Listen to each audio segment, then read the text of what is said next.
Another section for the proposed Coomera Connector. This is part of the corridor.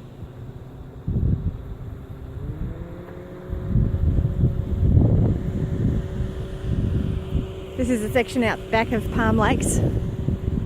So if you have a look at the video I did with Marilyn Goodwin on the Palm Lakes Resort, you'll be able to see the section over on behind them that's going to be covered with the Coomera Connector.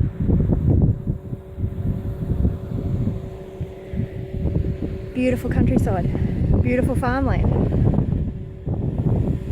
Let's protect our farmers. Let's protect our wetlands.